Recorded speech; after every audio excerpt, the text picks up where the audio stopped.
Kasganj police की तहवील में अल्ताफ की मौत सवालों के घेरे में है। अल्ताफ के वालिदैन ने बेटे के कत्ल का इल्जाम लगाते हुए इंसाफ का मुतालबा किया है। अपोजिशन ने भी इस मामले पर सवाल उठाया है। वहीं यूपी के वजीर कानून ने इंसाफ की यकीन दहानी कराई है।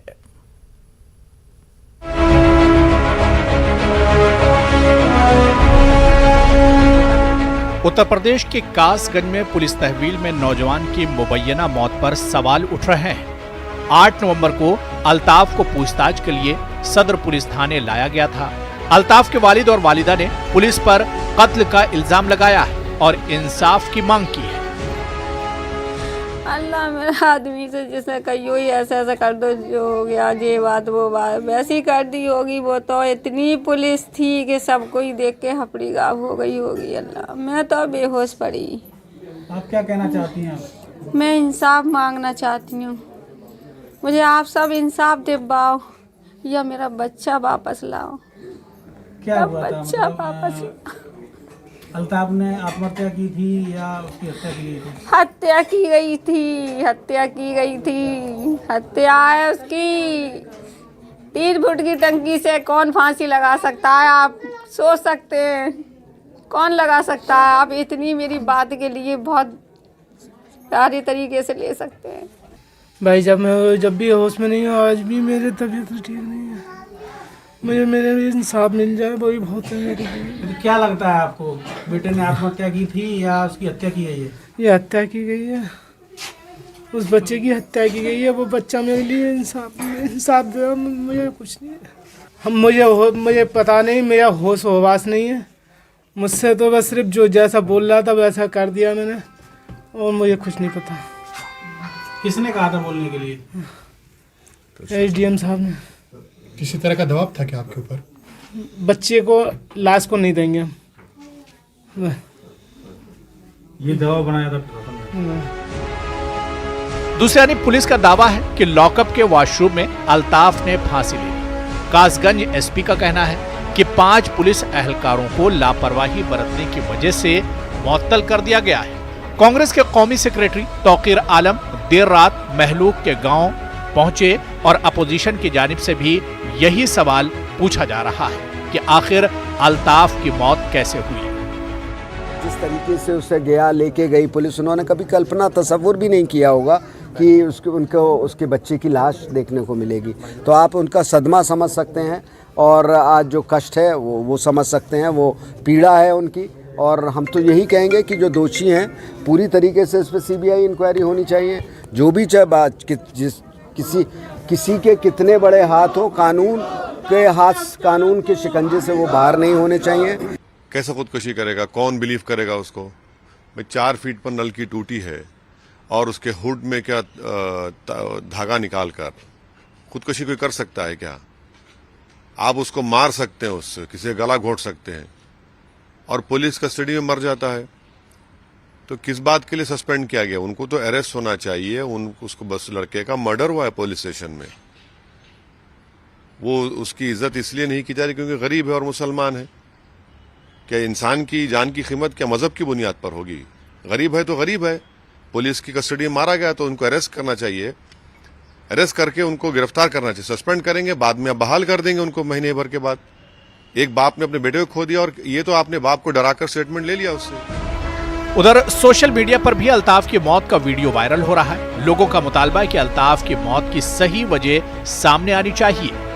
Bureau report, News 18 Urdu. तो वहीं कांग्रेस लीडर राशिद अल्वी ने अल्ताफ के अहले खाना से मुलाकात की। मुलाकात के बाद मीडिया से बात करते हुए राशिद अल्वी ने कहा कि अल्ताफ के घर वाले डरे और सहमे हुए हैं। देखिए, अल्ताफ के पिता से मैं मिला, चांद मियां से। डरा हुआ आदमी है, एक गरीब आदमी है, खौफजदा है। योगी आदित्यनाथ की प्रशासन ने दबाव बना रखा है उस आदमी के ऊपर। इस मामले को निपटाना चाहते हैं। ये तो कत्ल का एक केस है। उन पुलिस वालों के खिलाफ कत्ल का मुकदमा दर्ज होना चाहिए। उसका एक ही बेटा था जो कमाई करता था, पूरे परिवार को चलाता था। दुर्भाग्यपूर्ण है कि योगी आदित्यनाथ की सरकार के अंदर ये सब कुछ हो रहा है। अभी भी उस पर दबाव बनाए हुए हैं। उससे लिखवा लिया गया कि ये आत्महत्या है। क्या ये उस वक्त वहाँ मौजूद था जब इसके बेटे को कहा जा रहा है कि आत्महत्या की है? इसे कैसे पता चला कि आत्महत्या है? ये अपने आप में बड़ा सबूत है कि प्रशासन के दबाव में ये चिट्ठी उससे लिखवाई गई है और अभी भी डराया जा रहा है।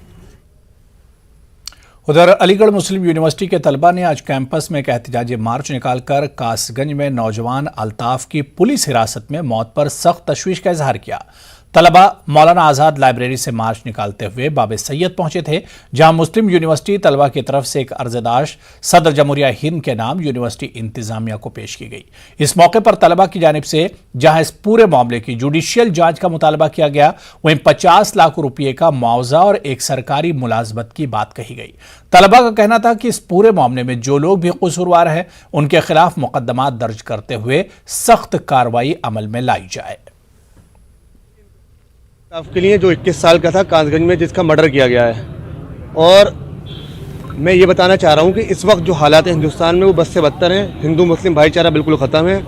ये कोई भी अपना बच्चे को भेज रहा है सिर्फ इस वजह से कि उसको इंसाफ हो, और उसको मर्डर करके उसका मर्डर कर दिया जाता है और बहाना ही कर दिया जाता है कि उसने खुदकुशी की।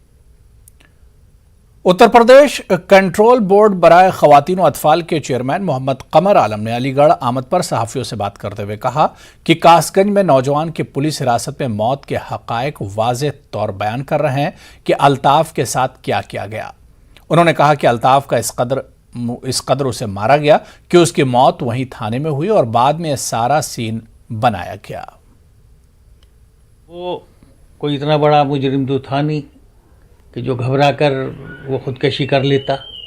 पूछताछ के लिए लाया गया। ये फैक्ट है कि उसको इस कदर मारा गया कि उसकी मौत वहीं थाने में हो गई, और उसके बाद ये कहा खुदकशी कर ली। ठीक है, मान लीजिएगा, ये भी सवाल उठता है कि उसने खुदकशी कर ली, तो इतना हमला होते हुए लॉकअप बिल्कुल ऑफिस के बराबर होता है और खुला हुआ होता है, तो खुदकशी उसने कैसे कर ली? पहरेदार क्या कर रहा था? तो इसमें कहीं ना कहीं साजिश तो है पुलिस की।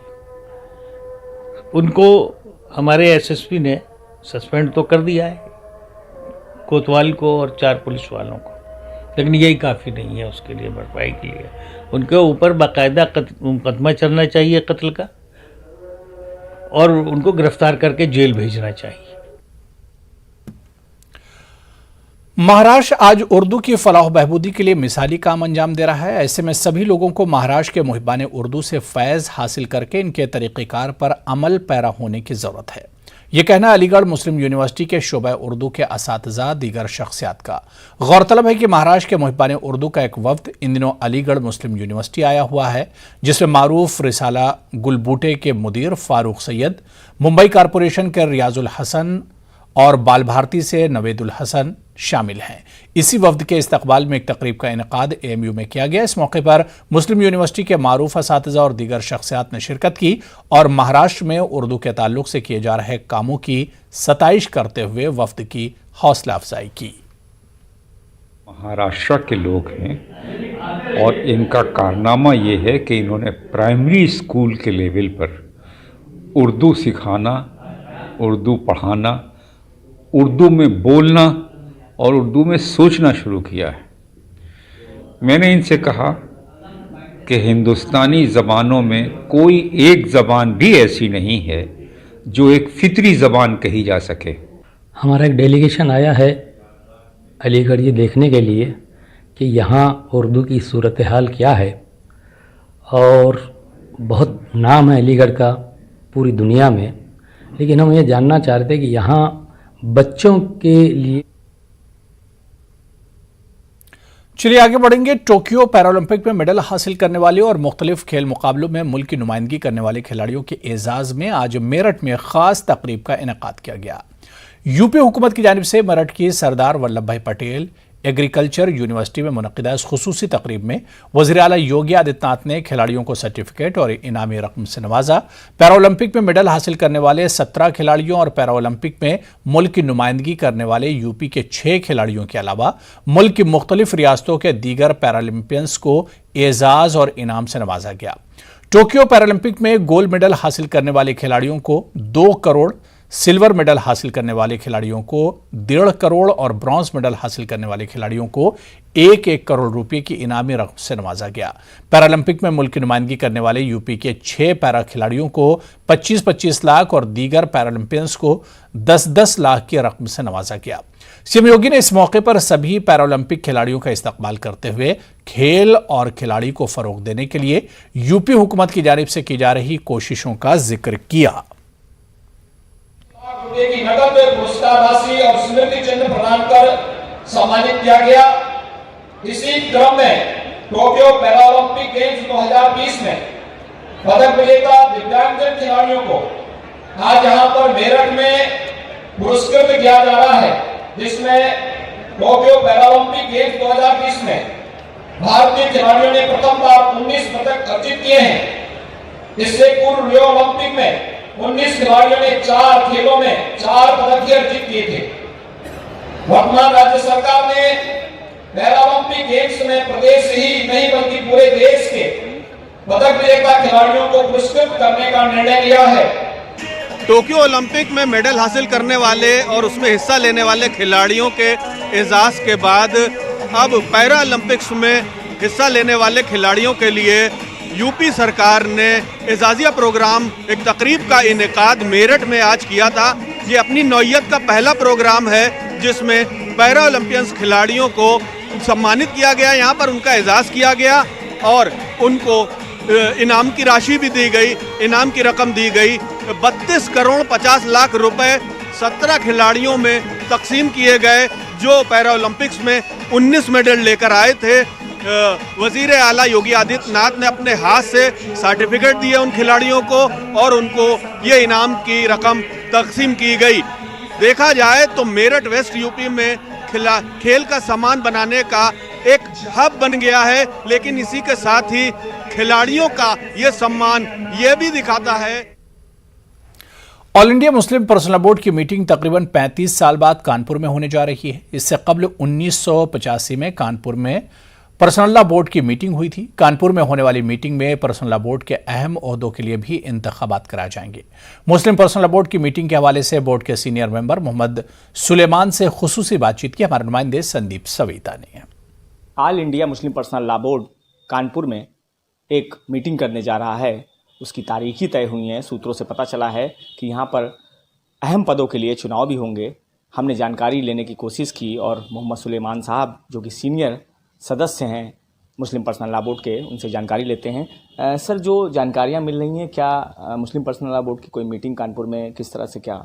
जी, All India Muslim Personal Law Board की मीटिंग कानपुर में 20 और 21 नवंबर को होनी है। ये 35 साल के अंतराल के बाद जनरल बॉडी की मीटिंग कानपुर में हो रही है।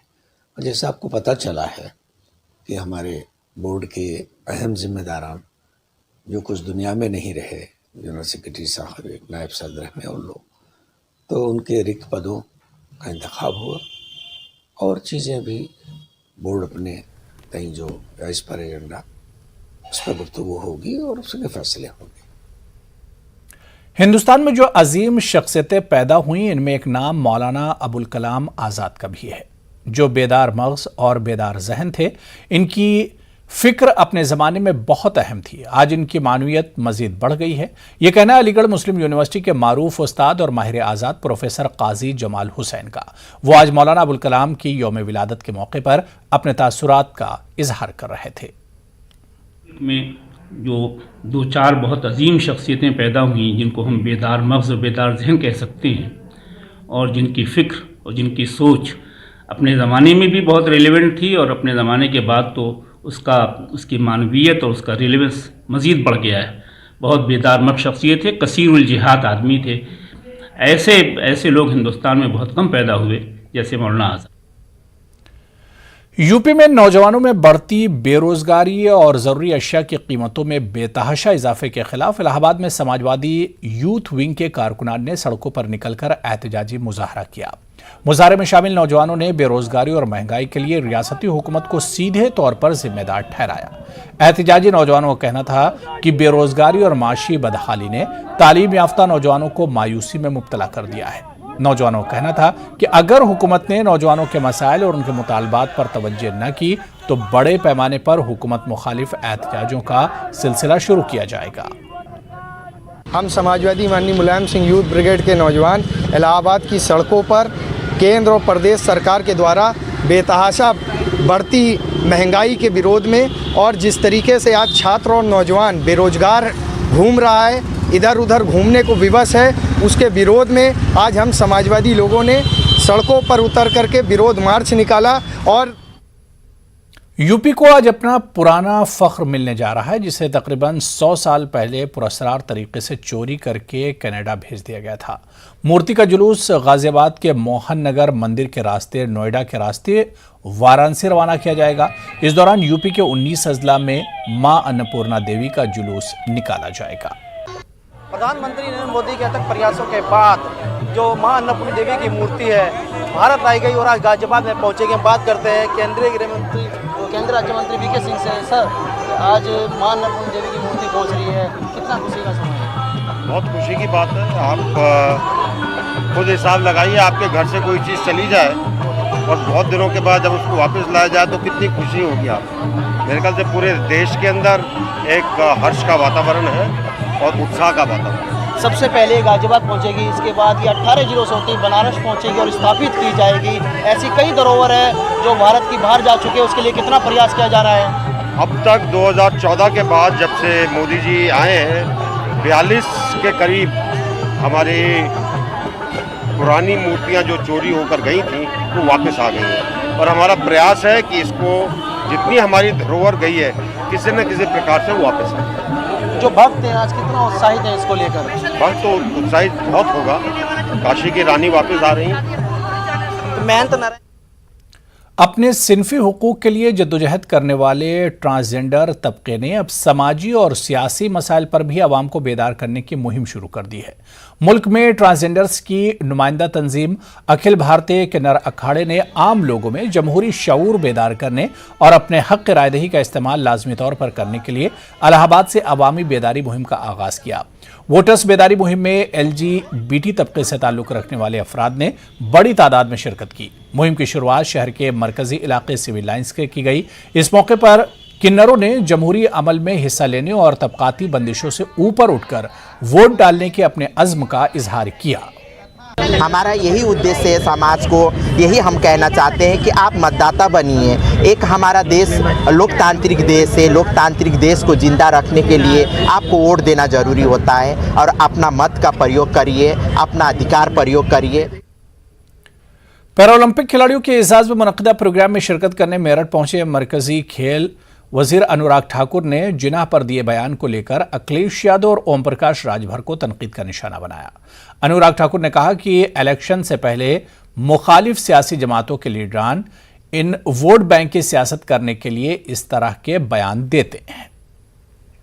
देखिए, उत्तर प्रदेश का चुनाव आता है तो कुछ राजनीतिक दल जो 4.5 वर्षों से घरों में बैठे थे, जो राजनेता उत्तर प्रदेश की जनता को नजर नहीं आ रहे थे, आज वो बाहर निकले हैं तो तुष्टीकरण की राजनीति की शुरुआत करते हैं।